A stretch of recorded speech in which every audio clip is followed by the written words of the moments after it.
Salut messieurs. Salut. Salut. Salut. Romain, Sylvain, nos experts aujourd'hui sur le tuto brochet avec Stéphane qui est arrivé, pêcheur.com. Donc quelques questions, Stéphane, sont tombées via le réseau réseaux Facebook, sociaux. les réseaux sociaux, comme on a pu avoir sur la perche avec Fred, comme on a pu avoir également sur le bass. Là, c'est brochet. Donc je vais te laisser lancer la musique avec les questions à poser à nos experts. Alors, première question de Martin Pêcheur, sûrement un pseudo Facebook. Badling fluoro, titane ou acier? C'est pour moi ça? Ah bah oui, Ben, ouvre le bal. Fluoro, à 100%. Quelle que soit la technique. Quelle que soit la technique, oui. Juste en variant les diamètres pour associer ça à la technique justement que tu utilises. Des gros leurres, des petits leurres, etc. Mais en aucun cas j'utilise l'acier ni le titane. Pourquoi? Pour plusieurs raisons en fait. D'une part la discrétion. Ça reste efficace sur les coupes. Et puis ça présente une certaine rigidité qui dans certaines pêches est nécessaire. Alors, Quant je à vais toi, continuer. Pardon. toi, tu es de l'avis de Sylvain, Romain. Tu faut savoir que Romain a guidé 10 ans en Espagne auparavant. Sylvain pêche un petit peu, a fait énormément de compétitions. Sylvain Legendre est connu, bien entendu, sur les différents réseaux, etc. Il est également chez Fox maintenant depuis 4 ans chez Fox, donc avec une place prépondérante au sein de l'entreprise Fox. Et ce n'est pas rien d'avoir un expert comme toi qui a fait un nombre de compétitions et qui s'est baladé sur le brochet un peu partout en Europe pour pêcher ce poisson. Donc là, c'est important. Les questions qui vont tomber, s'il y en a qui tombent en live, je répète qu'elles soient pertinentes et pas... je ne les poserai pas. La deuxième question pour toi, tu avais ton... T'as pas répondu. Non, j'ai pas répondu. Est-ce que fluoro, acier, Ah ouais. titane? Fluoro tout le temps. Ouais. Fluoro tout le temps. En permanence, en affinant de temps en temps sur des petits leurres. N'aie pas peur, tu peux parler ça plus le fort. si ça le demande d'affiner un petit peu en fluoro, en tombant un peu les tailles de fluoro, si la pêche demande de pêcher sur des tailles de leurre plus petites pour éviter de brûler trop la nage du leurre avec des grammages très légers. Mais D'accord. sinon, 100% fluoro. Ouais. Et à partir de quel diamètre on diminue drastiquement le risque de coupe? Alors c'est très délicat comme question parce que c'est lié à l'ensemble que tu utilises. Si tu as une canne souple, que tu as des ferrages pas trop puissants, donc en fonction de la technique encore une fois, tu peux très bien éviter à 90% les coupes en pêchant avec du 30 centièmes. Néanmoins, quand c'est une pêche de brochet spécifique, je mets en général pas en dessous de 60. Ça, c'est lorsque je tiens à ne pas brider la nage d'un petit leurre, par exemple d'un crankbait, je vais mettre un petit bout de 60. Quand c'est une pêche avec des gros leurres souples, vraiment typé brochet, une pêche en cranking par exemple entre deux eaux, là je vais mettre carrément du 90. Mais d'une manière générale, les trois diamètres que je peux utiliser, ça va être du 60, du 75 et du 90 en fonction du leurre que je vais avoir au bout et de l'ensemble dont je vais me servir. D'accord. Autre question, Stéphane? Est-ce qu'il faut utiliser de plus gros leurres en hiver? Moi, je dirais pas forcément. Pas forcément. Ça dépendra beaucoup du poisson fourrage qui est présent sur les endroits de pêche que l'on pratique. Si la majorité du poisson fourrage est de petite taille, il sera intéressant aussi de pêcher avec des leurres de petite taille. On ne sera pas forcément sur des gros poissons, forcément avec des gros leurres. Enfin, à mon avis, c'est pas mon avis de pêcher systématiquement avec des gros leurres. Sylvain? Je suis assez d'accord. Pas forcément des gros leurres. Question de... Alors, c'était ciblé sur l'eau froide, hein, c'est ça? En hiver. Ouais, non, il y a des pêches aux poissons nageurs avec des petits jerkbait minots, par exemple, en 10-12 cm, qui sont très efficaces. Donc, c'est pas nécessairement avec un gros leurre qu'on va faire bouger les poissons. Après, une question pertinente également à propos du cheptel de brochet. Pensez-vous que le cheptel de brochet progresse en France comme le progresse l'aspe? Oui, c'est ça. Bon, c'est une question pertinente, mais on va oublier l'aspe et on va en rester sur le brochet. Est-ce que ce cheptel a tendance à grandir parmi ce que vous connaissez, les territoires que vous connaissez en France, quoi? Non. Non, parce qu'on ne fait pas grand-chose pour qu'ils grandissent. Ça commence à bouger. Il y a des fenêtres de capture, notamment, des choses comme ça qui sont mises en place. Là, ça va dans le bon sens. Je pense que le prélèvement est encore trop important par rapport à la population de brochets qu'on a. Donc partant de là, il y a quand même peu de chances que la population grandisse, hein. C'est ça. C'est ça. Je compatis complètement. Je suis dans un secteur à brocher. Je compatis complètement. Je le répète sans arrêt. Effectivement, c'est un secteur où c'est des dents de scie, quoi. Ça apparaît, ça disparaît. Il y a quand même beaucoup d'endroits où c'est supporté artificiellement par des lâchers, donc qui sont faits par les APP, hein, avec l'argent des cartes de pêche. Et il y a des secteurs qui peuvent être raclés par des pros. Il y a des secteurs où il n'y a pas de reproduction. C'est pour ça d'ailleurs qu'on en remet, hein, mais il n'y a pas de repro et du coup tout ce qui est enlevé, ils Ça sont revient plus. pas, Hein. ça revient pas. Voilà, c'est ça. Donc non, ça progresse On pas. est pas du aidé, tout. on est aidé également par les cormorans, donc c'est pas toujours bien simple. Ouais, alors il y a des attaques, il y a du prélèvement, mais le prélèvement, c'est pas un problème en soi. Si l'effort de réempoisonnement il est adapté, au contraire. C'est juste avant, on avait Pierre Montjarret qui était là. Donc on a parlé de l'Irlande et des brochets, bien entendu. Donc bon, la gestion est totalement différente, hein, forcément. Donc on n'a pas la même gestion. Je pense que, je sais pas ce que tu en penses toi, Romain, sur le cheptel de brochets en France. Tu vois ça comment, toi, venant d'Espagne? Les poissons, ils ont déjà un biotope qui est difficile pour eux. Donc si on les aide pas un petit peu derrière pour que le cheptel augmente, ça va être compliqué, ouais, c'est sûr. Il y a quelques biotopes en France qui peuvent accepter une belle quantité de brochets parce que il y a tout pour eux, quoi, des herbiers pour la reproduction. Mais on a aussi une grande quantité de lacs de barrage où déjà c'est très très dur pour eux de se reproduire. Donc derrière, avec le prélèvement, bien que ne soit pas obligé on peut se faire plaisir de temps en temps, mais Tout à fait. Hein, si on n'aide pas en plus les poissons derrière, ça reste compliqué. Ouais. Effectivement, nous ne sommes pas l'ayatollah du no-kill, mais en revanche, il est utile de préserver nos ressources et on le dit, on le répète en non-stop, quoi. C'est pour ça qu'il y a de plus en plus de gens qui vont pêcher à l'étranger, et notamment le voir en Espagne. Hein. C'est parce clair. qu'il y a des touches. C'est clair. Et, Suède, Espagne, Hollande, c'est marrant, Irlande. c'est tous les pays qui nous entourent. Ils sont tous farcis. Portugal. Il y a un problème. Et c'est pas loin, donc un coup de voiture, on y va et voilà. Ah, mais on a complètement la possibilité d'avoir des populations qui se porteraient mieux. Hein. Ah, mais complètement, oui, on est bien d'accord. On est bien d'accord. Autre question 3 types de leurres indispensables pour le brochet.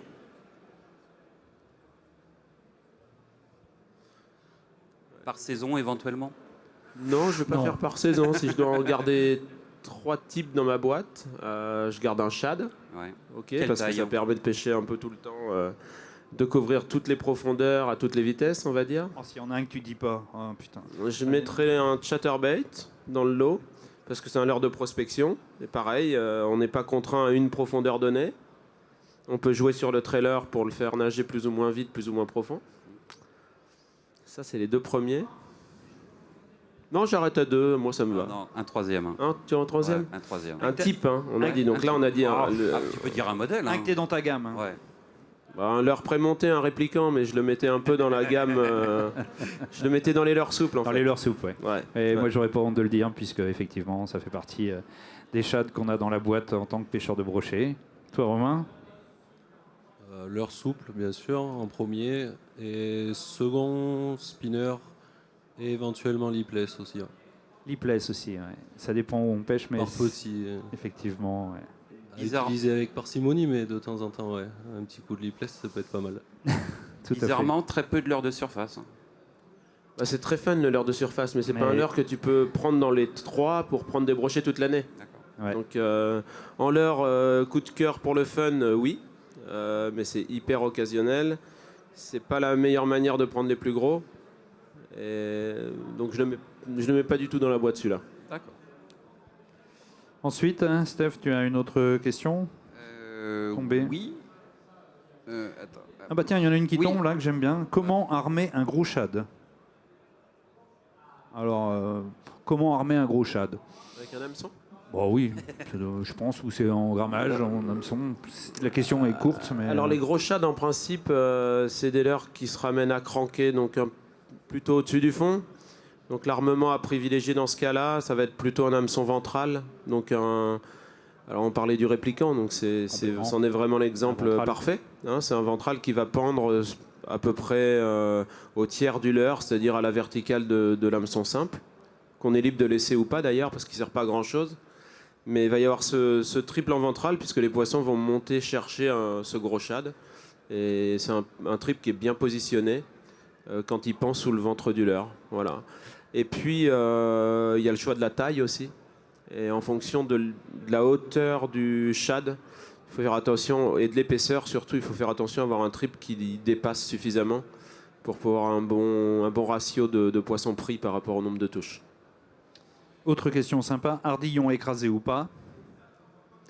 Ça va d'office, enfin je sais pas. Romain? Non. Non, t'écrases pas les ardillons? Non.